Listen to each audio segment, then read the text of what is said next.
Praise the Lord. Praise the Lord. Father, thank you for every way that you've made and doors that you've opened. Thank you for blessing us to see this day. Thank you for your presence. I ask that you give me what to say and how to say it. That you divide your word. Thank you that I don't have to make this up. Thank you that you are glorified and exalted. You are in complete control. I ask that you anoint the message, anoint the delivery, and anoint the ears to hear. In Jesus' name we do pray. Amen. Amen. Amen. How's everybody doing? Good.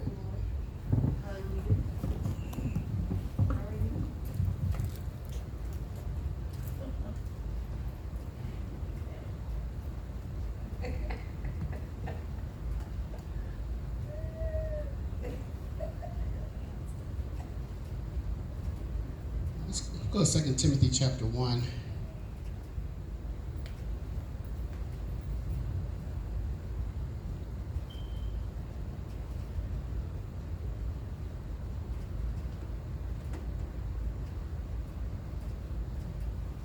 We'll begin reading at verse number 6.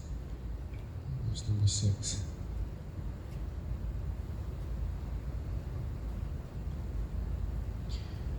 It says, "Wherefore I put thee in remembrance," this is Paul talking, "wherefore I put thee in remembrance, that thou stir up the gift of God, which is in thee by the putting on of my hands."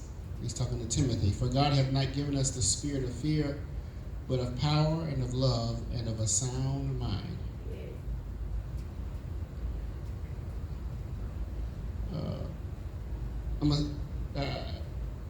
I guess we're going to call this a series because I'm going to talk a little bit next week about it. Well, I want to talk about fear. Someone say fear. Fear. Fear in the Greek is delia, which means actually cowardice, timidity, and fearfulness.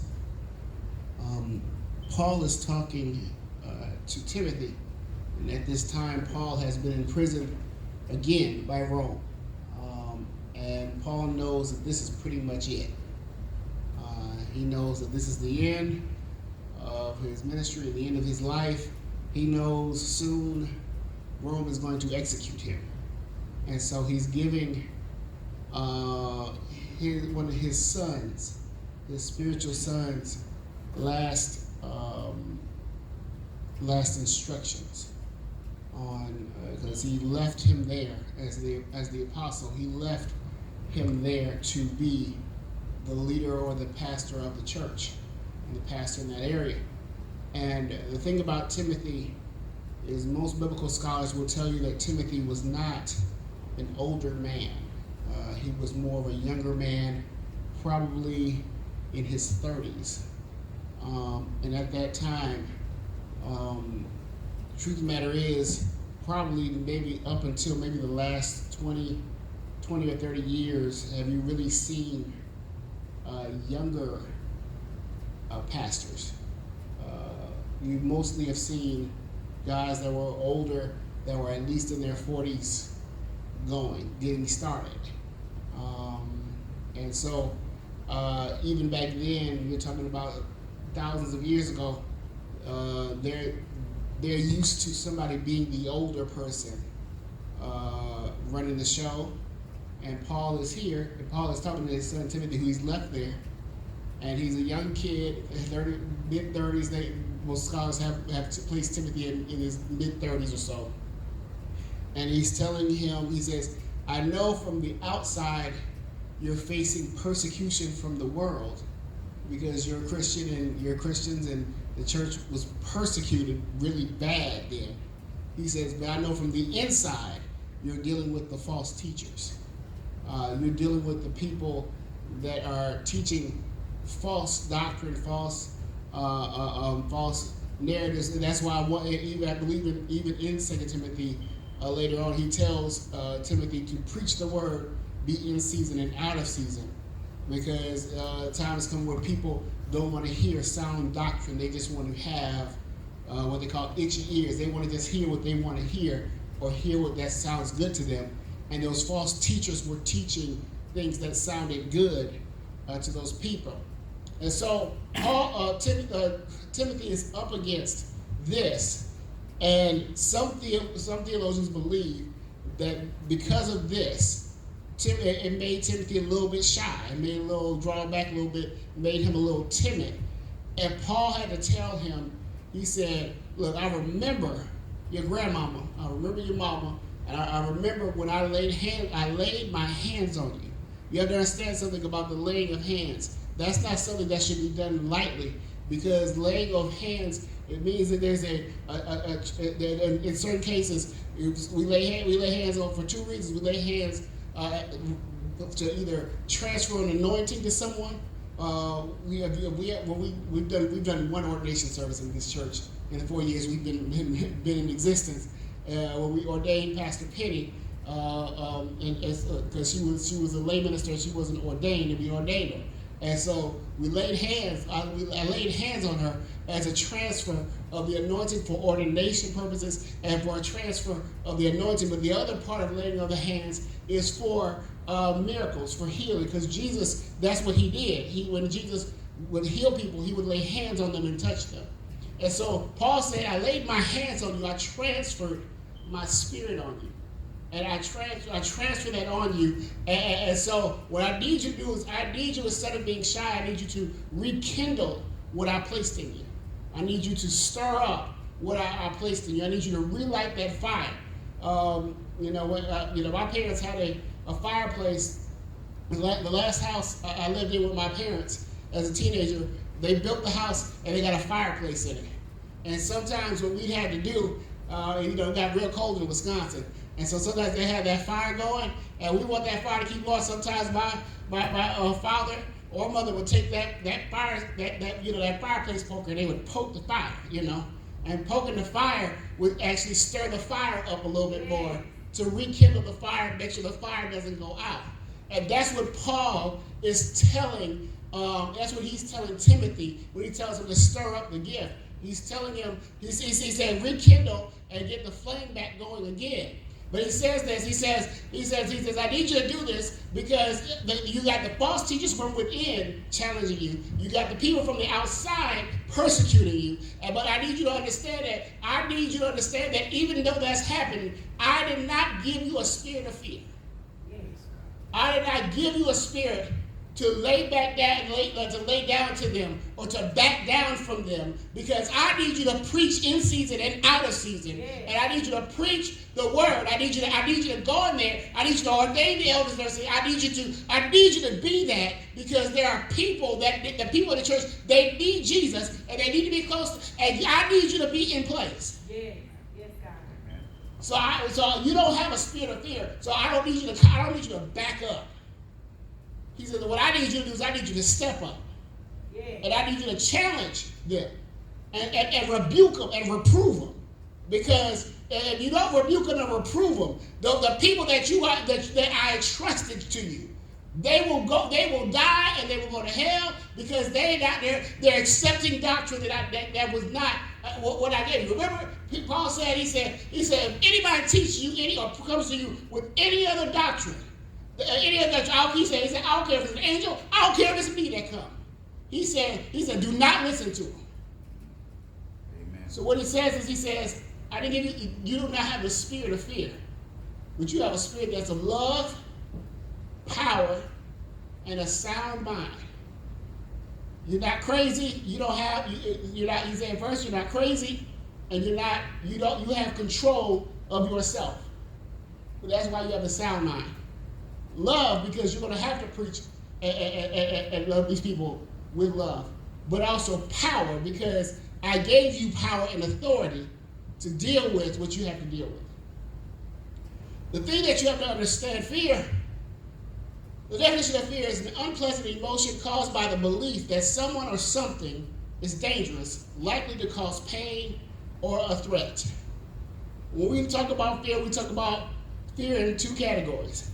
One is phobia, or you're scared of something, like you're scared of the dark.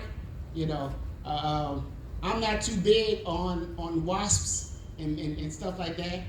I ain't gonna tell you I'm scared. I'm just gonna tell you I'm not too big on them. A phobia, right? I grew up, and don't laugh at me, I grew up afraid of dogs. My sisters tease me, and I've actually, and my son's laughing. My son knew this, you know. Well, I've actually to a certain extent grown out of that fear. I've grown out of it, but it was bad. It was bad growing up, and it was bad growing up even into my at my early 20s. It was bad, but I grew out of that phobia or that fear, right? Or we talk about fear as being as what they're saying about Timothy is timidness. Timid means to show a lack of courage or confidence or easily frightened. We're going to talk about this. Let's go to Romans chapter 8.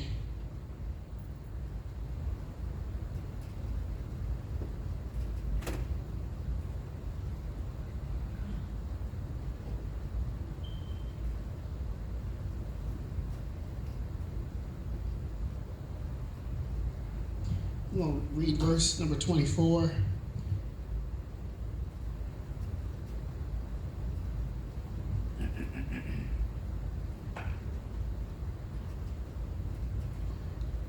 We there? Amen. It says, for we are saved. This is Paul talking again to the Roman church. We are saved by hope. But hope that is seen is not hope. For what a man seeth, why doth he yet hope for? But if we hope for that we see not, then do we with patience wait for it. I want to talk about real quick faith versus fear for a second. And I want to explain how they contrast each other really kind of briefly here. You understand, based on what the scripture we read, it says if we're saved by faith, and it says, but it's not something that we see. It's not what we see, because we're saved by hope, but hope that is seen is not hope. Because if I see it, what's there for me to hope for? And so what happens here is, when we talk about faith and believing, we're believing for something that we do not see, right? Okay? So we believe in something that we do not see. So that means that faith is not initiated on past experience. Faith is not initiated on past experience. The only way faith is initiated by past experience is by past faith that you had. You know, it's you know, like the old people, like we said, there's no secret what God can do. What He's done for others, He can do for you. You know, we see people who've been healed, so I can believe God for my healing.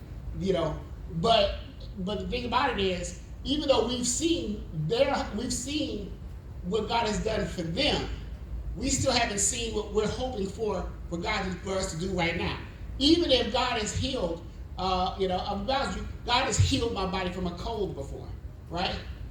But if I develop a cold right now, and I got a cold right now I don't see myself healed from that cold because I'm not healed from it. And even though I have past experience to go by to say, oh, I remember God healed me from that cold, so He's gonna do it again. I don't see what's happening right now.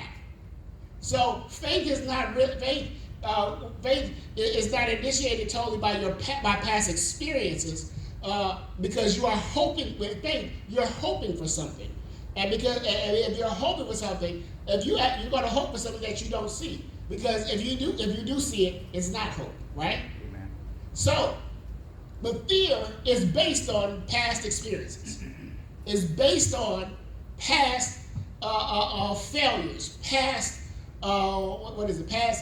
past mistakes, past put downs, past rejections, past those things, past disappointments. That's the word I'm looking for. That's where fear comes into play, based on, it's initiated by past things, because what happens here is we're afraid of something because sometimes things didn't happen like we had hoped they happened before. So now I got it in front of me and I'm afraid that I'm going to repeat what I just saw.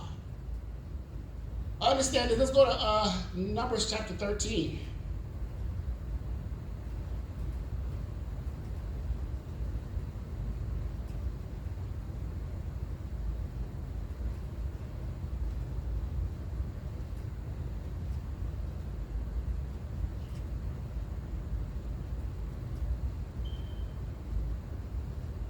do a little bit of reading. Verse number 26. Excuse me.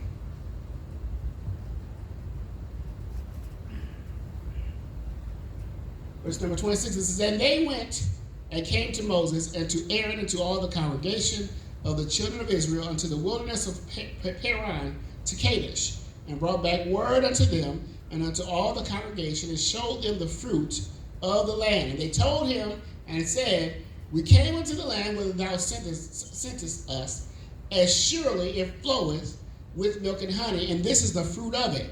Nevertheless, the people be strong that dwell in the land.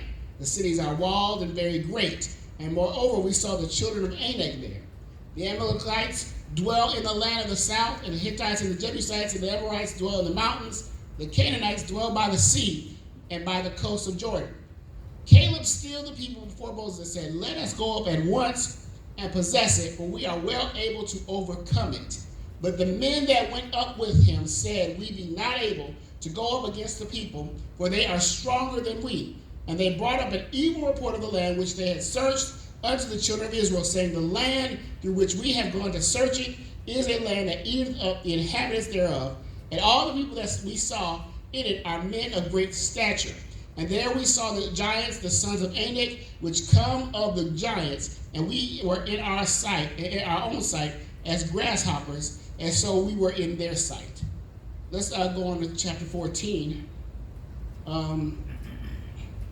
I want to read just the first few verses of chapter 14 of Numbers. It says, and the congregation lifted up their voice and cried, and the people wept that night. And all the children of Israel murmured against Moses and against Aaron, and the whole congregation said unto them, would God that we had died in the land of Egypt, or would God we had died in this wilderness? And wherefore hath the Lord brought us unto this land to fall by the sword, that our wives and our children should be a prey? Were it not better for us to return into Egypt? And they said one to another, let's make a captain, and let us return into Egypt. Wow, Jesus. They came out of Egypt, and they're at the wilderness. Moses sends 12 spies. Joshua and Caleb are two of them, and then sent 10 other men with them. They go, they come back with the grapes, and they talk about the grapes were so big that 2 men had to carry them, and they come back with it, and you have 10 saying, we can't do this. And you have 2 saying, we can do this. This is faith versus fear here, right here, and it is exactly what we said. And faith, you have to understand. Joshua and Caleb were saying, "Look, don't you remember what we just experienced just a few weeks ago? Pharaoh was chasing us, and we were at the Red Sea." And while we were at the Red Sea, before our very eyes, the Red Sea parted. And we walked on dry land. And then when they chased us in there, the sea came over them. Don't you understand that God is fighting for us? And God is on our side, and we can do this? This wasn't, years had not passed. It wasn't like 10 years had passed from this point to what happened then. It was just a little short period of time that passed. Yet, all of a sudden, you have the 10 spies bringing back an evil report. And their evil report said, look, we can't handle it. Those people are too strong for us. Here's the deal. When they were in Egypt, they outnumbered the Egyptians. Israel outnumbered the Egyptians. When African Americans were slaves on the plantation, more than likely there were more African American slaves. There were more African slaves on the plantation than there were white slave owners. There was probably the white slave owner with his wife and about 2 previous kids, and they owned 20 or 30 slaves. What does that say? And mind you, the estimates for Israel, most people are saying that Moses led anywhere from 2 to 6 million people out of Egypt. 2 to 6, somewhere between 2 and 6 million, not 1,000, not 100. 2 to 6 million people were led out of Egypt.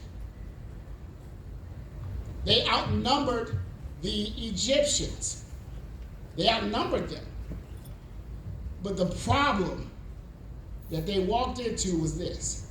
You ready to hear it? Not only did Egypt enslave Israel's bodies, they enslaved their minds. Amen. Their minds were enslaved too. Because the truth of the matter is, until Moses came along and said, let my people go, they thought to themselves that we will always be slaves and these Egyptians are stronger than us. If it's 2 to 6 million people, that means the Israelites at least probably outnumbered those Egyptians at least 20 to 1. Maybe for every one Egyptian there was 20 Israelites probably. So you tell me 20? You telling me that 20 people couldn't take one? Okay, so what? He got a whip. It's 20 of y'all. It ain't like he had a gun. Now, if he had a gun, I understand you run, but he had a whip. Difference between faith and fear, right there. They were enslaved in their minds. The thing that you have to understand here is this.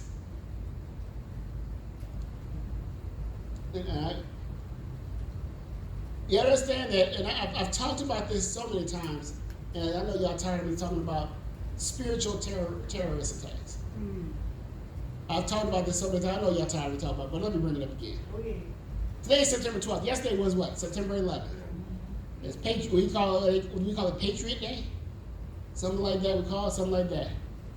Because we remember that, about 18 years ago, some people hijacked some planes and flew them right into the Twin Towers of New York, into the Pentagon, and their plan was to fly into the White House, and the people outnumbered on the plane outnumbered the hijackers and overtook them. And they crashed their plane. Now, I mean, I know there's all these conspiracy theories out and all that stuff, and it is what it is. Lives were still lost. Thousands, whether it was whatever the conspiracy, thousands of lives were lost. And not only that, the thing that I remember, what I always remember about that time period, the Super Bowl is played on the first Sunday in February. Before September 11th, the Super Bowl was played in the last Sunday in January. The NFL had to move the season, they had to cancel football games and move the season back a week, and they just kept it. They said, we'll just keep the Super Bowl first week of February. Everybody was afraid to leave. People were afraid to go to public places. People were afraid to go to malls and movie theaters. They were afraid to go places because they didn't know if there was another attack that could have came and anything like that.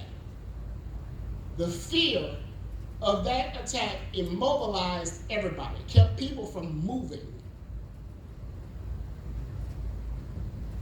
In the jungle, they say, somebody told a story, there was an animal walking and he heard the roar of the lion and it made him, it paralyzed him and he did not move just off the roar by itself.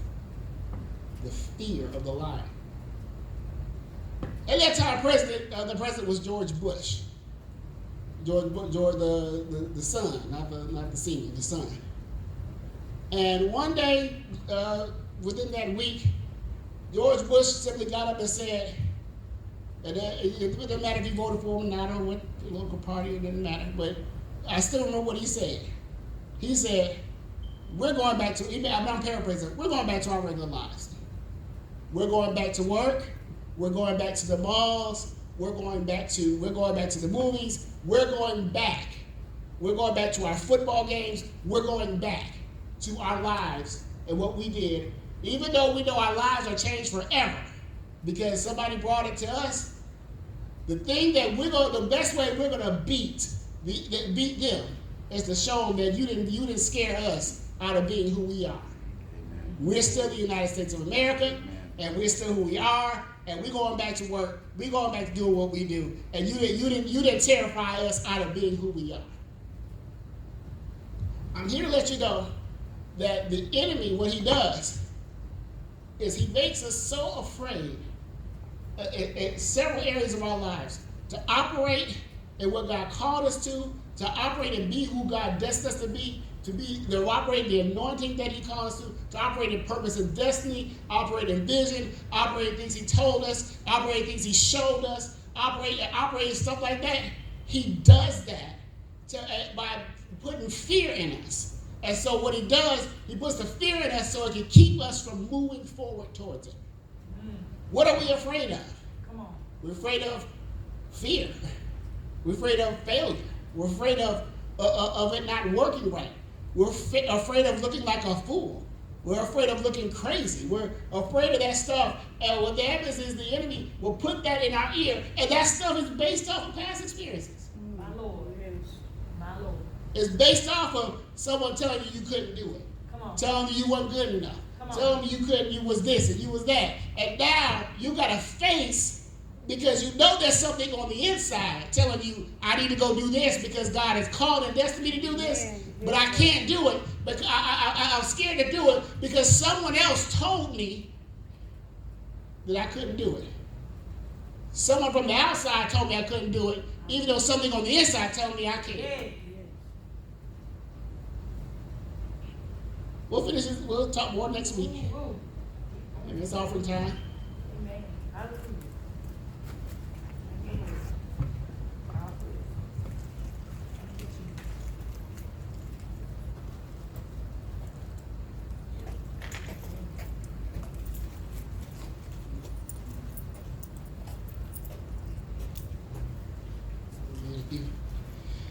In the envelope, raise your hand.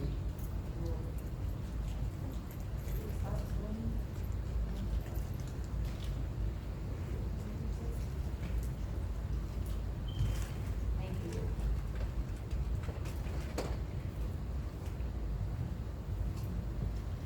Amen.